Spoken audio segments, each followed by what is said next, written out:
안녕하세요. 저는 서울에 살고 있는 30대 후반 여성입니다. 저는 22살, 이른 나이에 남편과 결혼했어요. 저희 부부는 동갑내기 꼬꼬마 부부였죠. 너무 좋아 무턱대고 결혼까지 했어요. 양가 집안에서도 큰 반대는 없었고요. 오히려 어린 나이에 가정을 이루다 보니 지금에 와선 장점도 많았어요. 하지만 단점은 치명적이었죠. 모든 부분에서 서툴렀고 그래서 시모에게 더 많이 휘둘렸어요. 하지만 결혼 자체를 후회하는 건 아니었습니다. 어떤 순간이 와도 남편의 1순위는 저였기 때문입니다. 언제나 믿음을 주는 든든한 남편이 있었기에 오늘의 단단한 제가 존재한다고 생각해요. 그럼에도 불구하고 결혼은 현실이라고 그 모든 순간이 마냥 좋기만 했던 건 아니었습니다. 시모는 좀처럼 친해지기 어려운 분이었어요. 엄마와 딸처럼은 못 지내더라도 시모랑 한 가족이 됐으니 최대한 잘 지내고 싶었어요. 그래서 저는 살가운 성격이 아닌데도 시모와 친하게 지내고 싶어서 갖은 노력을 많이 했어요. 시모는 예쁘게 봐줄 법도 한데 그런 제 노력에도 매사에 냉정하고 퉁명스럽기 그지없더라고요. 그렇다고 시모를 원망하거나 미워하지는 않았어요. 시간이 지난 지금에서야 좀 원망스럽기는 한데 그때 어린 저는 오히려 제 자신을 탓했었거든요. 스스로 내가 좀 더 야무진 며느리면 좋았을 텐데 하고 매일 자책하고 속상해했어요. 시집와서 시모한테 가장 많이 들은 말은 너는 어려서 뭘 모른다는 라는 말이었어요. 초반에는 정말 생활력 가지고도 엄청 구박받았죠. 시모는 제가 친해지려고 노력하면 할수록 벽을 두는 스타일이었어요. 제가 매년 생일 때마다 직접 끓인 미역국과 갖은 음식들을 차려줘도 시큰둥했죠. 그렇게 10년 넘는 생활을 함께 지내다 보니 웬만해서는 저도 상처받지 않았어요. 시모에게 고맙다는 그 말 한마디 듣는 데에 저는 10년이나 걸렸죠. 그래서인지 그냥 시모는 원래 저렇게 시니컬한 사람이구나 적응해버렸어요. 시모가 좀 서운하게 대해도 나한테만 무뚝뚝한 사람이 아니니까 하며 잘 넘길 수 있었고요. 시모는 남편에게도 고맙다거나 사랑한다는 말을 잘 하지 않는 사람이었거든요. 그래서인지 몰라도 남편과 저는 서로에게 사소한 거라도 표현을 더 잘했던 것 같아요. 서로에게 부족한 결핍 같은 걸 굳이 말하지 않아도 느끼고 있었으니까요. 무엇보다 남편이 시모를 언제나 가족처럼 챙겨줘서 고맙다고 말해줄 때면 저에겐 그게 너무나 큰 힘이 됐죠. 이제 40대를 바라보는 저도 이젠 살림왕이 됐고 시모도 예전처럼 저를 혼내거나 윽박지르진 않았어요. 어쩌면 어릴 때는 어린 마음에 시모에게 무조건 잘 보이고 싶었고 예쁨 받고 싶어서 노력하는 바람에 더 못 친해졌는지도 몰라요. 나이 들수록 좋은 모습만 보이려고 애쓰지 않고 오히려 가식 없이 자연스럽게 지냈죠. 제 주변만 둘러봐도 시댁이랑 안 싸우면 다행이었지 시모랑 엄청 살갑게 지내는 사람들은 몇 없더라고요. 그래서 저는 이 정도면 그 흔한 고부 갈등 없이 평범하게 잘 살고 있구나 싶었어요. 그러다 결혼 10년 만에 저와 시모의 관계에는 큰 변화가 생겼어요. 처음에는 제게 살갑게 대해주기 시작했죠. 그 변화의 계기는 바로 해외여행이었어요.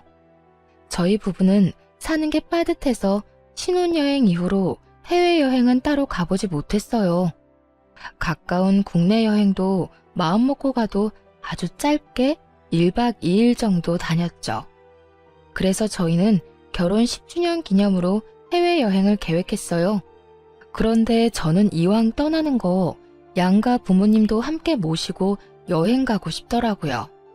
그런데 막상 제가 고집했는데 저희 부모님은 일정 맞추기도 어렵고 해외까지 먼 길 떠나고 싶지 않다고 거절하셨어요. 가족여행은 가까운 국내로 가고 싶으시다고 다음을 기약했죠. 의외로 무뚝뚝한 시모가 무조건 같이 가고 싶다고 좋아했고요. 남편은 오히려 말렸어요. 불편한 자리를 굳이 만들고 싶지 않다고 말이죠. 하지만 한 번쯤은 남편과 저를 위해서라도 더 늦기 전에 부모님과 좋은 추억을 남기고 싶었어요. 낯선 타국에서 저와 시모는 정말 모녀처럼 잘 지냈어요. 시모는 여행 내내 평소보다 싱글생글 아주 기분 좋아 보였어요. 저는 여행이 주는 좋은 에너지를 그때 비로소 알게 됐네요. 이상하게도 시모가 엄청 즐거워하니까 저 또한 몇 배로 더 즐겁더라고요. 그래서 자주는 못 떠나더라도 적어도 5년에 한 번은 이런 시간 갖자고 말했어요. 그랬더니 여행 마지막 날 시모가 감동의 눈물을 흘려서 정말 깜짝 놀랐죠. 어머님, 왜 그러세요? 우세요? 아이고, 정말 내가 주책이다. 나도 나이가 들긴 들었나 봐. 참으려 해도 도저히 눈물을 참을 수가 없네. 어머님, 혹시 어디가 불편하신 거예요? 불편하긴. 너무 기분이 좋아서 그런다. 내가 며느리 잘 둬서 이런 호강을 하네. 너 아니었으면 이 늙은이가 어디 이런 바깥 세상 구경이나 했겠니? 지금껏 표현은 잘 못했지만 내가 너한테 정말 고마워. 솔직히 너희끼리 여기 왔어도 상관없었을 건데 너무나 당연하게 나도 함께 여행 가자고 해서 얼마나 기뻤는지 몰라. 며느라, 정말 고맙다. 이 추억은 내가 평생 가슴에 두고두고 간직하마. 시모는 저희 부부랑 떠났던 해외여행이 엄청 인상적이었는지 여기저기에다 제 자랑을 하고 다니는 듯 했어요. 게다가 며느리와 아들과 함께한 동남아 여행이라며 톡 프로필 사진을 저와 찍은 사진으로 도배하셨더라고요. 그리고 저희 어머님 성격상 절대 마음에 없는 소리 할 뿐 아닌데 주변 사람들에게 엄청 제 칭찬을 하고 다닌다는 소식도 들었죠. 그리고 저 역시 저를 보는 시모의 눈빛이 엄청나게 달라졌다는 걸 피부로 많이 느꼈어요. 말투도 너무 사근사근했고 저를 바라보는 눈빛에는 언제나 애정이 뚝뚝 흘렀죠. 하지만 10년 만에 제게 표현했던 시모의 관심과 애정은 얼마 안 가서 차게 식어버렸어요. 얼마나 짧았으면 저는 꿈이라도 꾼 줄 알았다니까요. 집안에 새로운 식구가 들어오고 저는 순식간에 찬밥 신세가 되어버렸죠. 그냥 찬밥이 아니라 차별이라는 단어가 떠오를 정도였다니까요. 그 새로운 식구는 바로 동서였습니다. 시동생은 남편과 나이 터울이 조금 많이 났어요. 그래서 저희가 결혼하고 10년 만에 시동생이 결혼을 했죠. 저는 저처럼 어린 나이에 시집온 동서를 보고 잘 지내고 싶었어요. 처음 시집 왔을 때 저도 동서처럼 저렇게 맑았고 어렸겠지 하고 생각하니까 막 더 챙겨주고 싶고 마음이 많이 쓰이더라고요. 남편과 제가 시동생을 키우다시피 해서 저 또한 시동생이 남동생 같은 느낌이 있었는데 동서 역시나 어려서 제 여동생 같은 느낌이 들었어요. 그리고 어려서부터 도련님은 제 험난한 결혼 생활을 봐왔기에 문득 동서가 시모랑 잘 지낼지 걱정이 좀 됐나 봐요. 그래서 저에게 동서 잘 부탁한다고 엄청 신경 쓰더라고요. 형수님, 이 사람 잘 좀 부탁할게요. 아직 기본적인 살림도 잘할 줄 몰라요. 근데 우리 엄마가 워낙 무섭잖아요. 많이 혼나지 않게 착한 우리 형수님이 잘 가르쳐 주세요. 당연하죠. 어느새 다 커서 꼬마 신랑이 됐네요. 걱정 마요. 내가 가르쳐 줄 수 있는 건 다 가르쳐 줄게요. 동서, 나도 드디어 동서가 생겨서 너무 기뻐요. 우리 앞으로 같이 잘 지내봐요. 그런데 우리 어머님 그렇게 안 무서워요. 가끔 츤데레 같은 면은 있으신데 마음이 엄청 따뜻한 분이거든요. 네? 아, 그렇구나. 근데 어머님 전혀 안 무섭던데? 저한테는 엄청 잘해주셨어요. 되게 예뻐해주시던데. 어머, 그럼 너무너무 다행이네요. 그래도 혹시 힘든 일 있으면 나한테 꼭 말해요. 말 편하게 해도 되죠? 내가 동서 도울 수 있는 건 언제나 도와줄게. 네, 편하게 하세요. 말씀 감사해요. 동서는 분명 계속 웃고 있었지만 어쩐지 조금 새침해 보였어요. 저는 아직은 낯을 가려서 그런 거라 생각했죠. 솔직히 제가 시모를 아무리 좋아한다 해도 제가 20대 때 겪은 시모는 많이 무서웠기 때문에 당연히 어린 동서가 무척 걱정되긴 했어요. 그런데 동서가 곧바로 제게 시모에게 엄청 예쁨 받는다고 말하니 저는 질투는커녕 너무 다행이라 생각했죠. 비유를 하자면 시모가 약간 이빨 빠진 호랑이처럼 변했구나 싶었어요. 그런데 시동생과 동서랑 대화를 한참 나누고 있는데 시모가 급한 일이라도 있는 듯 제게 달려와서 뜬금없이 날카로운 송곳니를 드러내더라고요. 예, 깜짝이야. 어머님, 무슨 일 있으세요? 너 혹시라도 우리 새아가한테 시집살이 하려거든 당장 꿈 깨라. 네? 어머님, 갑자기 그게 무슨 말씀이세요? 제가요? 내 말은 너 혹시라도 10년 먼저 결혼했다고 우리 집 귀하디 귀한 새 가족한테 이상한 유세 떨지 말란 말이야. 알겠니? 요즘 말로 그 뭐니 꼰대라는 말이 있지 않니? 혹여나 못 연장자라고 알려준답시고 괜히 나서지 말고 우리 새아기 앞으로 너는 이 시엄마만 믿어라. 알겠지?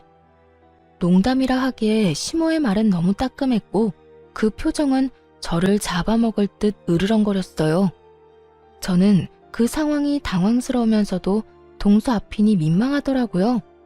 시모에게 며느리라 하면 당연히 저도 포함 아닌가요?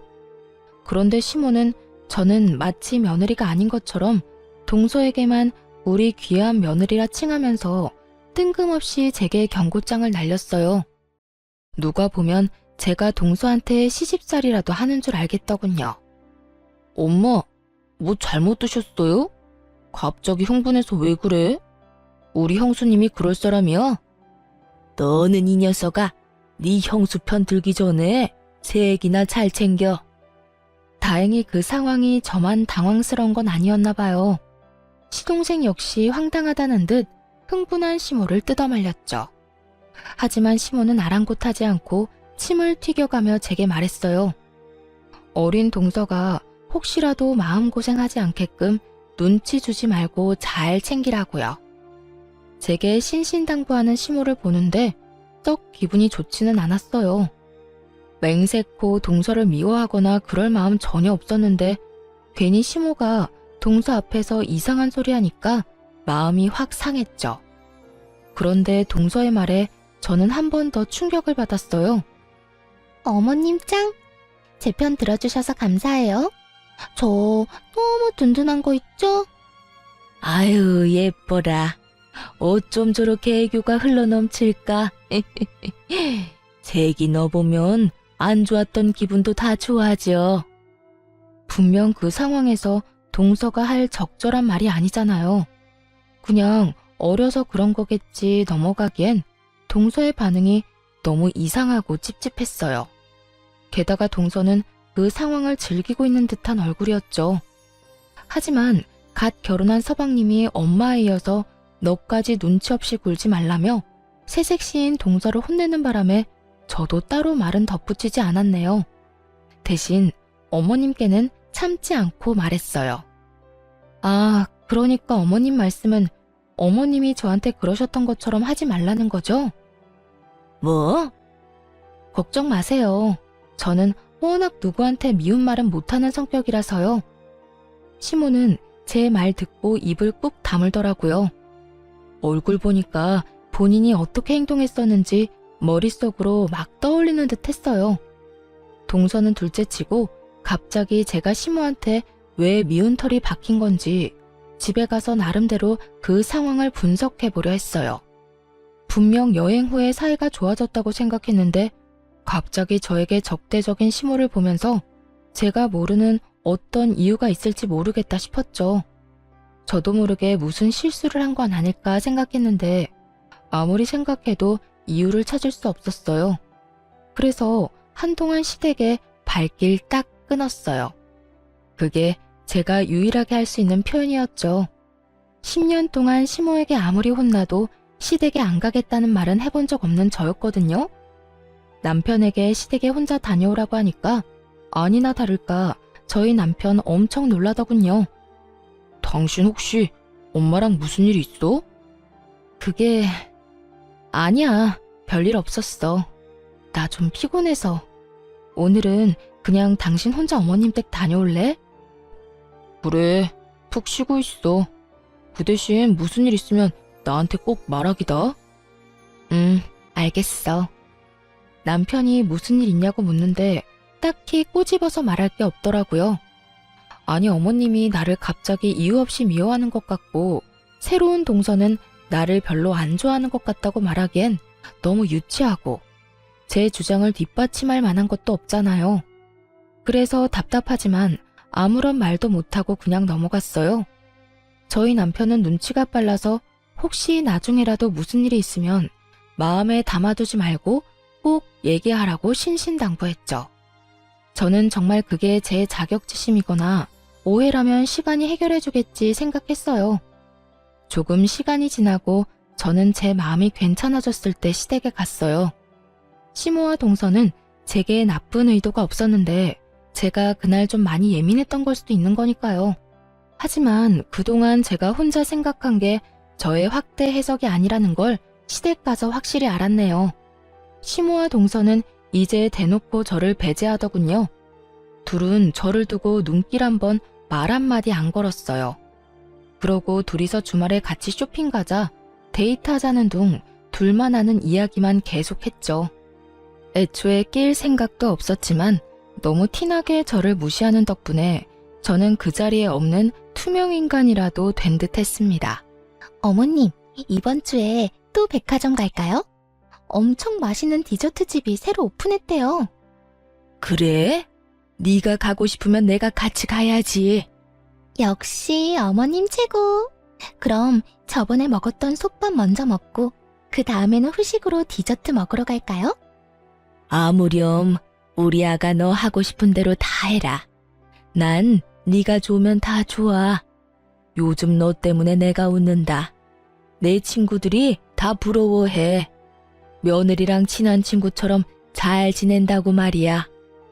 진짜요? 저도 친구들이 다 부러워하는걸요? 어머님 같은 시어머니 세상 어디에도 없대요.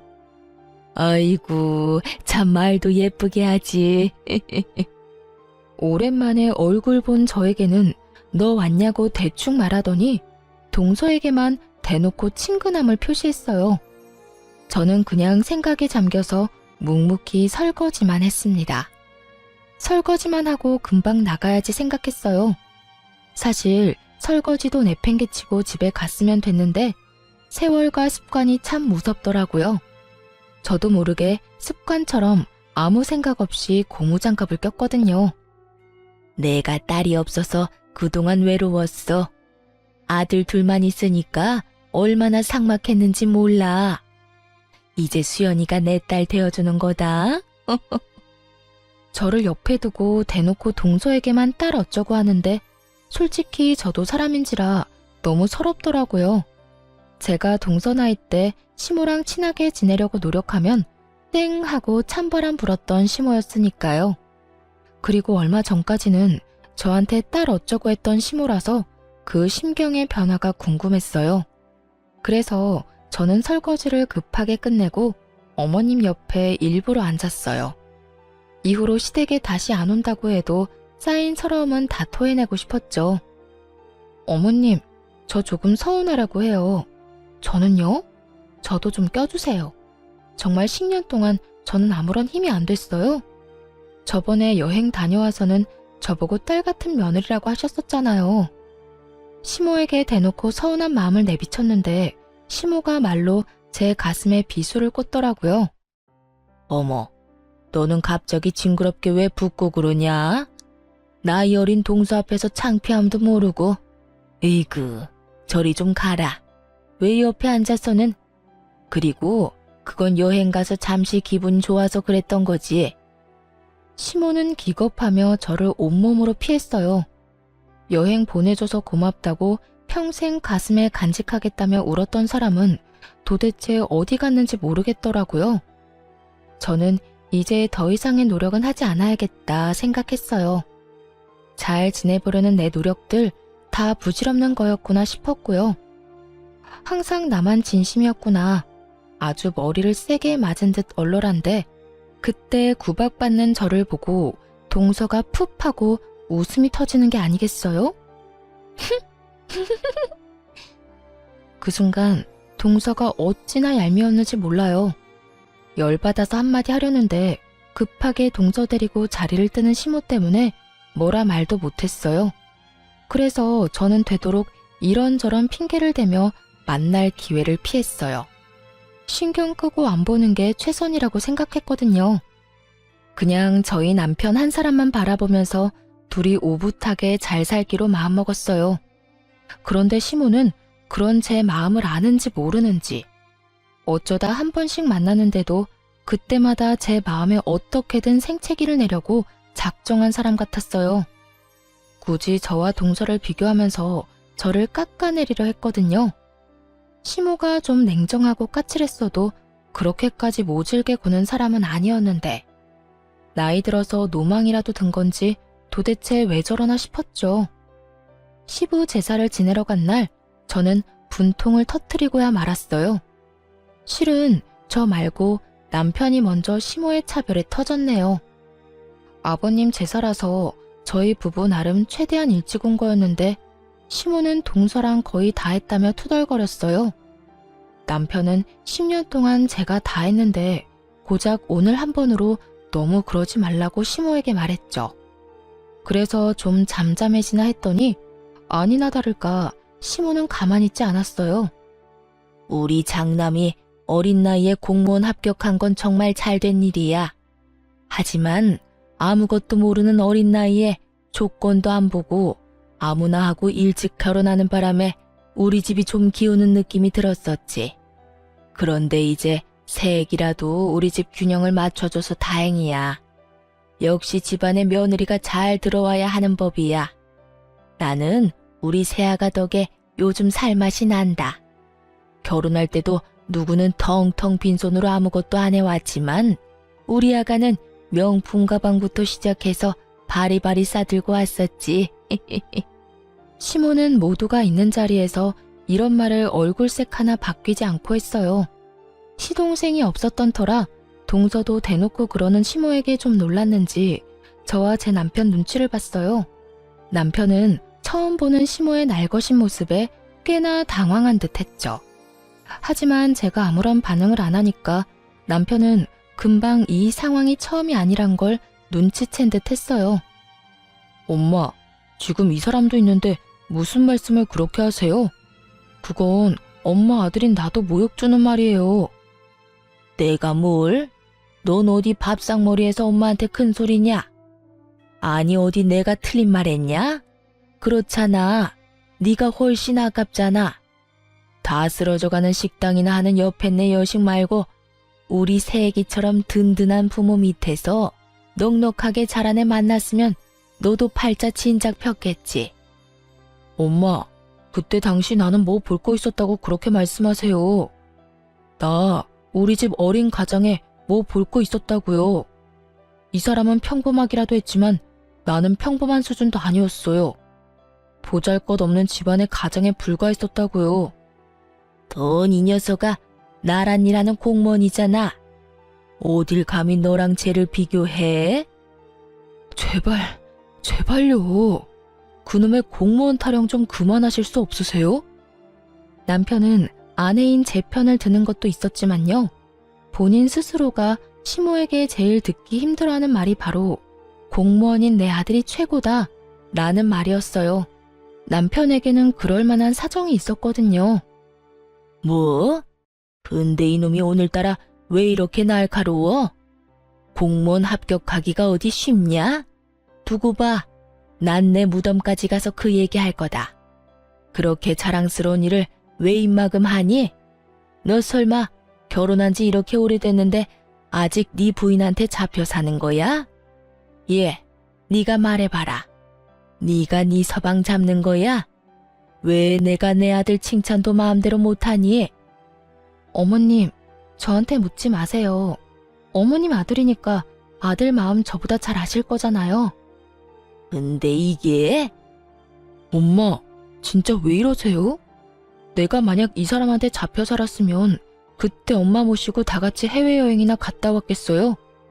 그때 여행도 다 이 사람이 저랑 엄마 생각해서 준비했는데 왜 그런 맘들은 모른 척 하시고 이 사람한테 계속 모진 말만 내뱉으세요? 도대체 왜 그러시냐고요?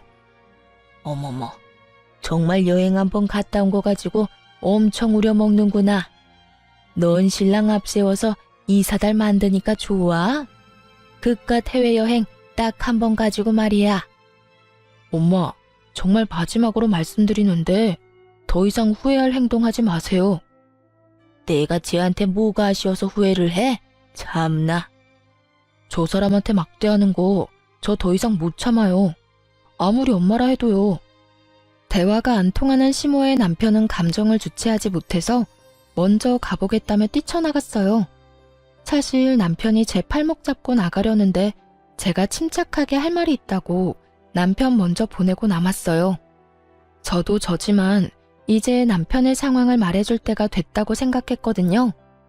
원래는 남편과 제사 다 끝나고 시모에게 함께 비밀을 밝히기로 했었는데 흥분한 남편은 침착하게 말 못할 것 같아서 제가 혼자 남았어요. 저는 이제는 진실을 알려주고 저와 남편을 지키기로 마음먹었어요. 남편과 저만 아는 비밀이 있었거든요. 제가 그동안 쌓인 말 다 내뱉고 드디어 비밀을 밝히려는데 뒷목 잡고 있는 시모 대신에 동서가 또 눈치 없이 끼어들었죠. 생각해보면 그날 만약 자리에 서방님이라도 있었으면 동서는 그렇게까지 싸가지 없게 끼어들진 못했을 것 같아요. 시동생은 그날 출장 다녀와서 밤늦게 오기로 했었거든요. 형님, 미치셨나봐요, 드디어. 어머님 괜찮으세요? 이제 제가 있으니까 걱정 마세요.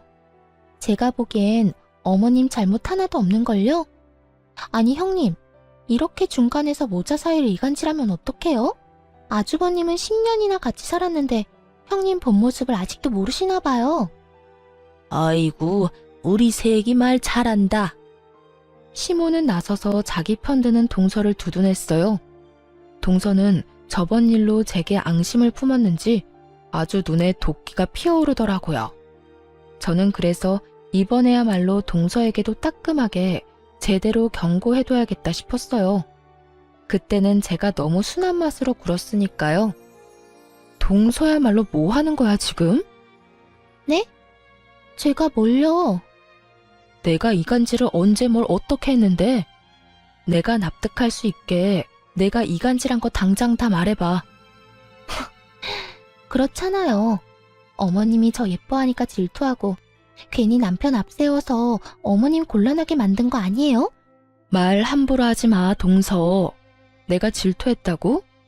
난 어머님이 나한테 독박으로 일 시키고 구박해도 동서 탓한 적 없어.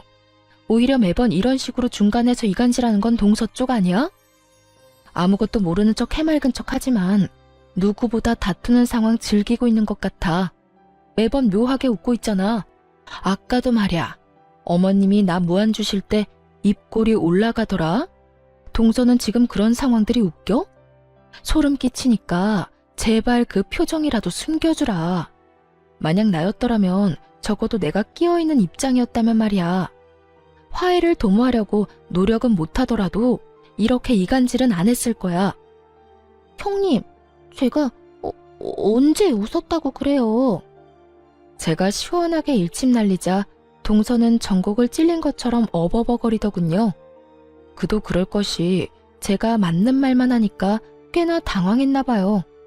동서는 자기가 언제 웃었냐며 목소리가 쥐구멍 들어갈 만큼 작아지더라고요.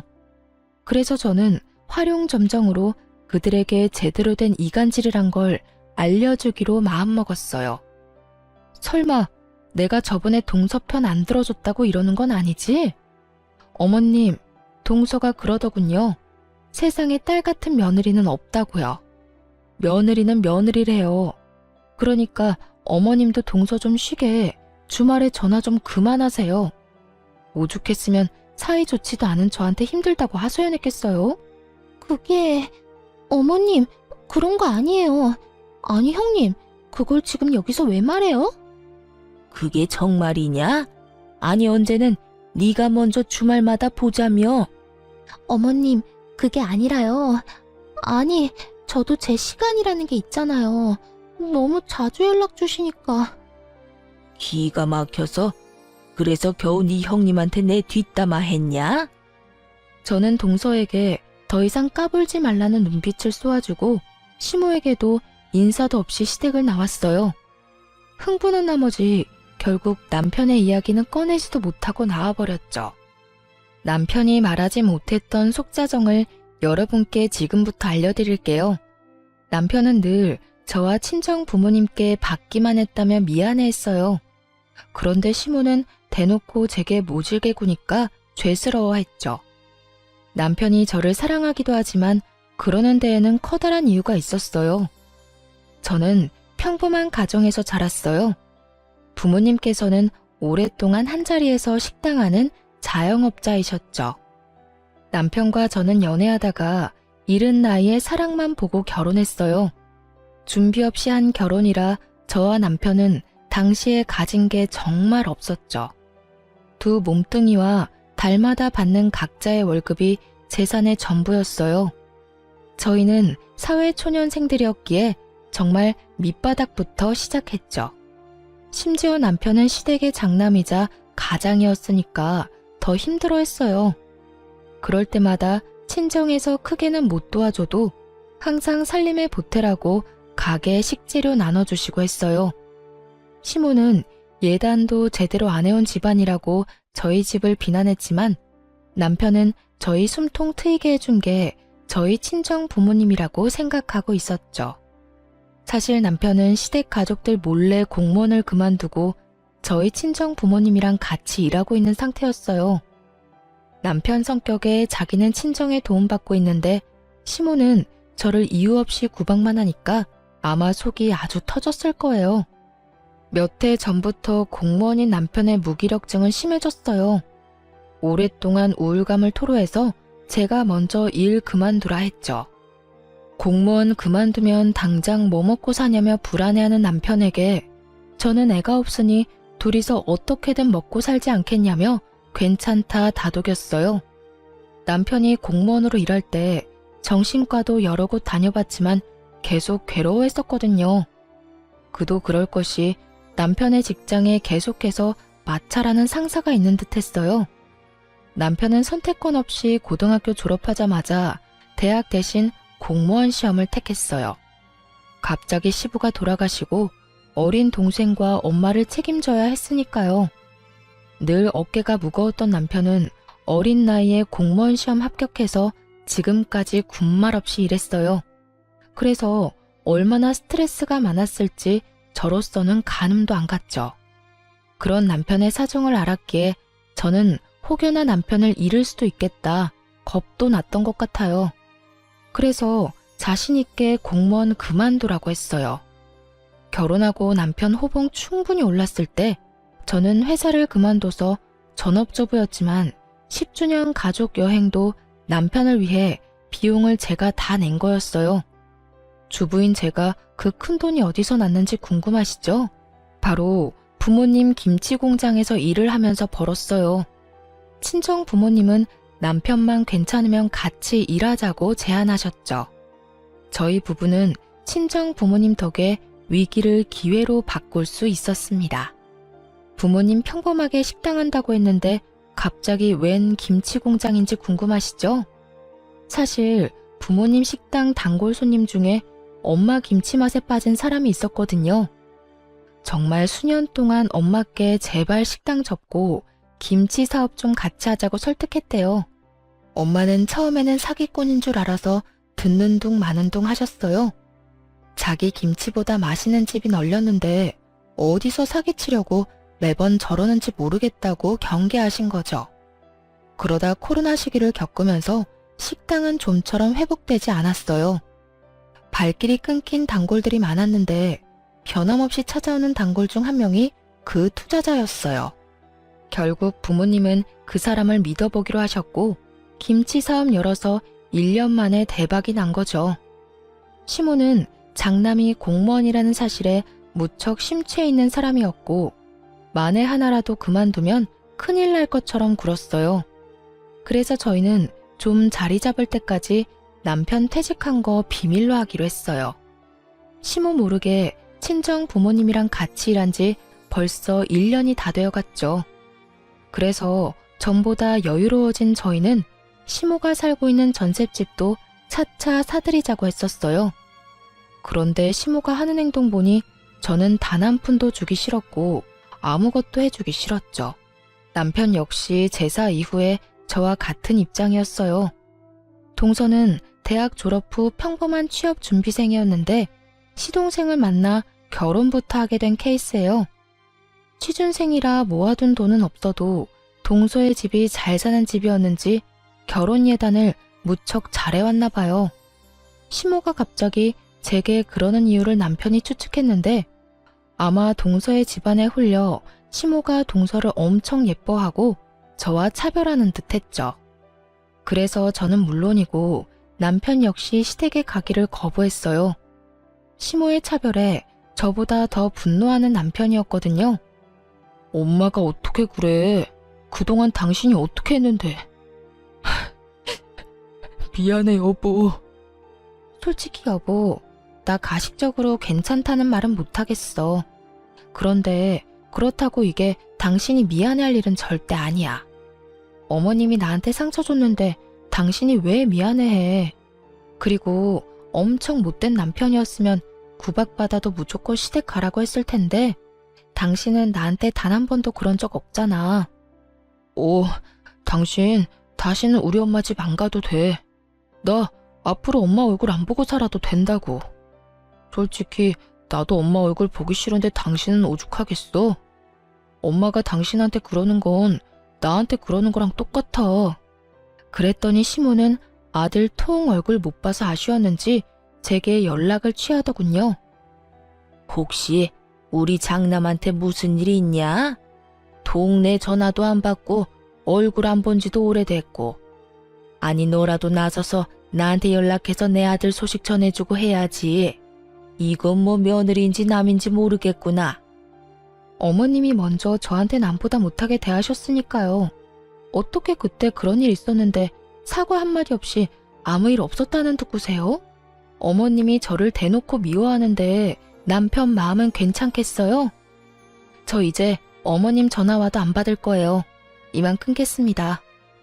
제가 퉁명스럽게 전화를 받자 갑자기 수화기 너머로 동서 목소리가 들렸어요. 벌써 둘이서 화해했는지 또 같이 있는 모양이더군요. 시모 대신 제 전화를 받겠다고 나서더라고요. 형님, 제가 듣다 참을 수 없어서 말해요. 어머님한테 왜 이렇게 건방지세요? 뭐라고? 지금 동서가 끼어들 일이 아니야. 어디 감히 전화를 바꿔봤니? 너 정말 개념도 예의도 아주 밥 말아먹은 애구나. 말 함부로 하지 말죠. 제가 어머님 딸이나 마찬가지라서 직접 나서는 거예요. 그리고 솔직히 결혼한 지 10년이 넘었는데 형님 아직도 애가 없는 것도 너무 이상해요. 사실대로 말해봐요. 무슨 문제 있죠? 혹시 그때 말하려던 비밀이 임신 관련 비밀 아니에요? 아니, 진작 손주라도 안겨드렸어야지 어머님이 예뻐하죠. 예뻐할 일을 했으면 어머님이 이러셨을까요? 너 단단히 미쳤구나? 그래, 맞다. 예뻐할 구석이 없어, 쟤는. 얘, 너 병원은 가봤니? 미친 건 너야. 어디 우리 장남대를 끊으려고 해? 동서와 시모는 한 전화기에 대고 동시에 저를 공격했어요. 임신 이야기는 여자라면 누구에게나 예민한 주제인데 그렇게 함부로 얘기하는 동서를 보고 일반적인 사람은 아니구나 싶었죠. 저는 너무 기가 막혀서 전화를 확 끊어버렸습니다. 녹음 잘 되어 있길래 당연히 서방님한테 녹음본 보냈어요. 아무리 그래도 한참 윗사람인 제게 어머니 앞세워서 이러면 안 된다고요. 그래도 시동생은 정상이라서 제게 정말 미안하다고 사죄하더군요. 와이프 단돌이 잘하겠다면서요. 저는 그냥 더 이상 스트레스 받기도 싫어서 전화번호 바꾸고 거기까지만 하려고 했어요. 남편 공무원 그만뒀고 부모님 사업 잘 풀렸고 지금에서야 남편이 어디에 일하는지는 아예 말도 안 꺼내려고 했고요. 서러웠지만 그동안 애 못 낳는 며느리라 생각했던 시모아는 다신 안 보면 그만이라고 생각했죠. 그런데 시동생이 남편에게 말해서 남편도 알게 되었어요. 남편은 울분을 토하며 당장 시댁에 가자며 저를 데리고 갔어요. 동서와 시모에게 꼭 사과를 듣고야 말겠다고요. 그러면서 집에 있는 통장 다 챙기는 남편 보고 의아하긴 했어요. 하지만 저도 참았던 서러움이 다 터져버려서 우느라 통장 챙기는 남편에게 뭐 하냐고 물어보지도 못했어요. 시댁에 도착하니 시모는 역시나 반기지 않았고 남편이 미리 불렀는지 시동생과 동서가 와 있었어요. 시동생 부부는 이미 싸우는지 둘 다 표정이 안 좋더라고요. 어머님, 저희 왔어요. 정말 마지막이라 생각하고 어머님이라 불러봤네요. 그런데 역시나 시모 인사도 안 받고 휙 고개를 돌리더라고요. 동서 역시 믿는 구석이 있으니 저나 남편에게 인사도 안 했고요. 모든 게 불편해 보이는 시동생만 저와 남편에게 아는 체를 했어요. 그래서 저는 이제는 당하고 싶지 않아서 세게 나갔어요. 동서는 이제 인사도 안 하기로 한 거야? 아직은 한 가족이잖아. 윗사람한테 똑바로 하자. 꼰대같이 왜 저래 진짜? 제가 왜요? 반가운 사람한테 인사하는 거라 배워서요. 부모님이 동서를 한참 잘못 가르치셨네. 뭐라고요? 너 왜 그래 진짜? 자기는 걱정 마. 어머님이 내 맘대로 하고 싶은 대로 해도 된다 했거든? 그리고 왜 자꾸 내 편 안 들고 저 여자 편만 들어? 너 누구 남편인데? 진짜 미쳤어? 시동생은 막 나가는 동서 앞에서 무척 당황해했고 시모는 아니나 다를까 그런 동서를 두둔했어요. 그래, 내가 세기한테 그래도 된다고 허락했다. 그 긴 세월 애도 안 낳았으면서 너는 도대체 뭘 믿고 어디서 유세냐?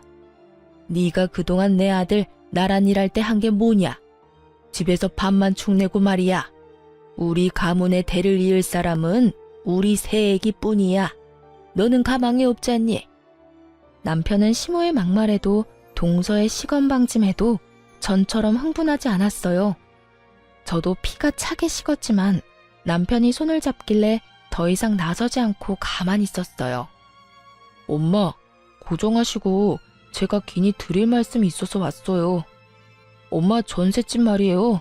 이제 그 집 살 수 있어요. 남편은 갑자기 집에서 챙겨온 통장들을 내밀었고 시모는 통장에 찍힌 큰 액수를 보고 깜짝 놀랐어요. 뭐, 정말이냐? 아이고, 역시 엄마 생각하는 건 우리 장남밖에 없다. 그럼 드디어 전세 생활 청산하고 내 집이 생기는 거야? 그런데 이게 금액이 맞냐? 아니 공무원 월급으로 가능한 액수가 아닌데 장남 너 이 돈 다 어디서 난 거냐? 너 복권이라도 당첨된 거야? 응? 그런데 같이 통장 들여다보고 놀라던 동서가 이상하게 점점 표정이 안 좋아지더라고요. 어머님, 그런데 저한테 이 집 자가라고 하지 않으셨어요? 저는 지금까지 그렇게 알고 있었는데 저희 엄마 아빠도 그렇게 알고 계셔서 그동안 제 결혼에 돈 많이 쓴 거예요. 이 집 저한테 물려주신다고 하셨잖아요. 아니 곧 된다는 거였지 아가. 걱정 마라. 너도 이 통장 액수 좀 봐라. 곧 내 말대로 그렇게 되겠지? 그래도 아직은 아닌 거잖아요. 자기야, 진짜 여기 전셋집이야? 엄마, 그런 거짓말을 왜 하셨어요? 그리고 여기가 엄마 집이라 했어도 당신이 뭐 했다고 받아? 그랬으면 받았어도 고생한 형수님이 받는 게 맞지. 시모의 거짓말에 노란한 동서는 서방님과 투닥거렸어요. 그때 남편은 조용히 좀 하라며 하던 말을 이어나갔죠. 네, 저 복권 당첨됐어요. 다들 말을 잇지 못하고 눈이 땡그레졌어요. 저 또한 남편에게 무슨 말이냐며 툭툭 쳤죠. 그런데 남편의 이어지는 말에 저는 살짝 감동했어요. 다름 아니라 이 사람이 1등 복권이더라고요. 이 사람 덕분에 나 공무원 그만두고 여기까지 왔어요. 뭐? 공무원을 왜 그만둬? 너희는 넌 이미 알고 있었지? 설마 저번에 말하려고 했던 비밀이 공무원 그만뒀다는 거야? 네, 맞아요. 이 사람 공무원 일 제가 그만두라고 했어요. 그런데 이게 미쳤나? 시모가 제 뺨을 올려붙이려는 순간 남편이 온몸으로 막았어요. 그제서야 남편은 할 말 다 해서 미련 없다는 듯 시모에게 대들었죠. 제발 그만하세요, 제발. 이제 엄마 아들이 돈은 넉넉하게 있어도 엄마한테 절대 못 써요. 왜냐고요? 이 돈 전부 이 사람이랑 장모님 덕에 벌었거든요. 뭐야, 겨우 조그만 식당 하는 사돈이 너한테 어떻게 그 많은 돈을 벌게 해줘? 너 어디 말이 되는 소리를 해라. 가만 보니 내가 새 애기만 예뻐하니까 너 네 부인도 예뻐해달라고 지금 거짓부렁으로 감싸는 거야? 으이그, 지금 당장 이혼해도 시원찮다. 어디 감히 공무원 앞길을 막아? 그놈의 공무원 일하다가 엄마 아들 정신병 걸려서 죽을 뻔했다고요. 그걸 구해준 게 이 사람이에요. 뭘 알고 말하세요. 이어서 남편이 김치 사업이 대박난 이야기를 하니 시모는 할 말을 잃고 입을 떡 벌리곤 한참을 멍하니 있었어요. 밑바닥 내리찍던 남편 멱살 끌고 올려서 여기까지 성공시켰다고 하니 시모가 한순간에 꿀먹은 벙어리가 된 거죠. 이제 다 아셨죠? 엄마한테 장남이 해드릴 건 이제 없어요. 아들, 그러지 말고 내 말 좀 들어봐.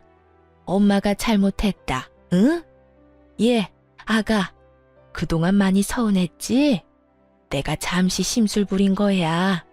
그 정도 늙은이 심술은 이해해줄 수 있는 거지? 냉담한 저와 남편의 반응에 시모는 말 그대로 정말 땅을 치면서 후회했어요. 바닥에 엎드려 흐느끼며 잘못했다고 사과하더군요. 하지만 그런 모습에도 남편은 흔들리지 않았어요. 지금까지 하신 것도 충분히 용서 못하지만요, 엄마. 아이 얘기까지 꺼내서 공격하는 거 너무 비겁했잖아요. 그동안 우리가 애 못 낳는 이유가 뭔지는 아세요? 다 나 때문이라고요. 사실 남편은 한 아이의 아빠가 되는 것도 많이 두려워했었습니다. 시부 일찍 돌아가시고 한 가정의 가장이었기에 남편은 항상 사람 일 어떻게 될지도 모른다고 생각했었어요. 또 공무원 일하는 자신이 많이 불안정하게 느껴지니 아이 만들기를 거부했죠. 그래서 지금까지 아이를 안 낳았어요. 저는 낳고 싶었지만 남편이 원하지 않으면 딩크족으로 아이 없이 남편과 둘이 사는 것도 나쁘지 않다고 생각했거든요. 그런데 시모는 아무것도 모르고 애 못 낳는 며느리라고 저를 모함하니 남편이 미치고 팔짝 뛸 노릇이었던 겁니다. 시모는 악어의 눈물 조금 흘리다가 자기가 원하는 대로 상황이 흘러가질 않자 정신 못 차리고 이렇게 말했어요. 그깟 김치 사업 돈맛 조금 봤다고 뭐가 달라지냐? 못된 네가 내 아들 꼬셔서 지금 이 사달 만든 거지? 저는 어머님이 진심 어린 사과하면 시간이 많이 흐르고 난 뒤에 저희 관계도 조금이나마 괜찮아질 거라 희망을 가졌어요. 그런데 여전히 제 탓을 하시네요. 그동안 제가 어머님께 잘해드린 시간이 너무 아까워요. 저희 그래도 10년이면 가족 아니었어요? 저는 오늘 남편이 어머님 편 들었으면 남편이랑도 이혼했을 거예요. 그 정도로 어머님이 제게 너무했다고요. 그런데 남편이 제 편이라서 얼마나 다행인지 모르겠네요. 그리고 너 동서라고 부르기도 싫다. 새파랗게 어린 게 어디서 분탕질이니? 너 백수잖아. 언제까지 네 부모님이 도와주시겠어? 뭐 하시는 분들인지는 모르겠다만 앞으로 똑바로 살아. 아님 너도 10년 후에 나처럼 시댁에서 팽당하고 내꼴난다. 뭐라고요? 난 당신처럼 멍청하게 안 당해. 야, 아까부터 내 와이프한테 함부로 말하지 마. 내 동생 부인이라서 내가 겨우 참은 거야. 너 정말 사람 보는 눈 없다. 어떻게 저런 천박한 여자랑 결혼한 거야? 형, 내가 미안해. 형수님, 제가 대신 죄송합니다. 동서는 시동생한테 가만히 있을 거냐고 사과를 왜 하냐며 소리를 고래고래 질렀어요. 내가 살면서 형 도움 얼마나 받았는지 다 아는 네가 이러면 안 되지. 당장 우리 형수님한테 사과드려. 너 이런 애인 줄 알았으면 나 너랑 결혼 안 했어. 왜 이렇게 독해?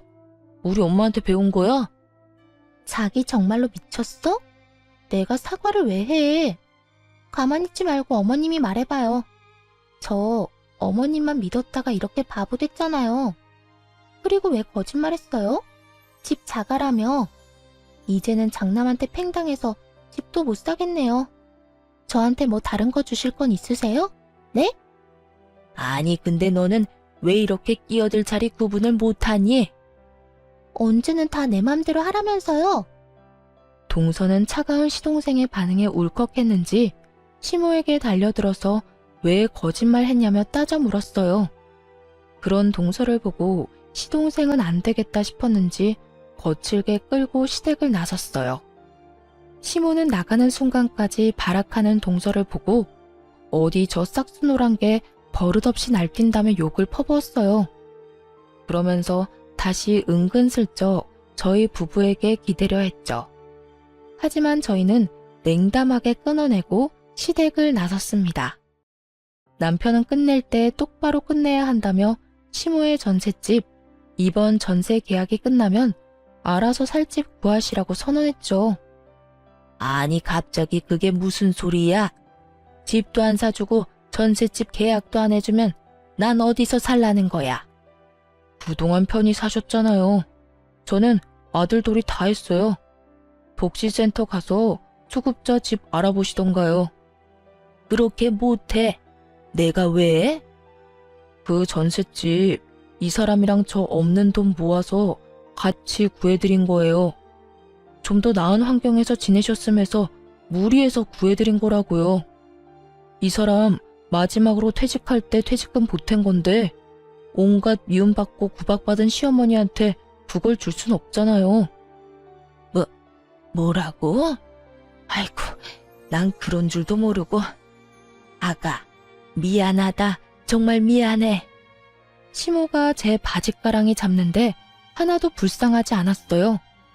그동안 이런 사람한테 진심으로 대했던 제 자신이 더 불쌍하게 느껴졌죠. 남편은 공무원 일보다 저희 부모님과 하는 김치 공장 일이 적성에 맞는지 요즘 아주 날아다녀요. 저희 엄마 김치 공장에는 아빠가 사장으로 계시고 저희 남편이 부사장으로 있어요. 저희 가족 열심히 김치 담그고 공장 직원들과 함께 열심히 일하다 보니 해외 계약권도 생기고 규모도 더 커져서 직원 늘리고 바쁘게 살고 있습니다. 당장 돈을 소비하는 기쁨은 없지만 통장에 차곡차곡 쌓이는 재미는 느끼고 있어요. 시동생은 그 후로 동서와 바로 이혼해버리더라고요.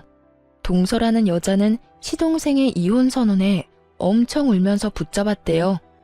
알고 보니 그 여자의 집안도 없는 살림이었는데 시모집 하나 받겠다고 잘 보이려고 이것저것 무리해서 해온 모양이었나 봐요.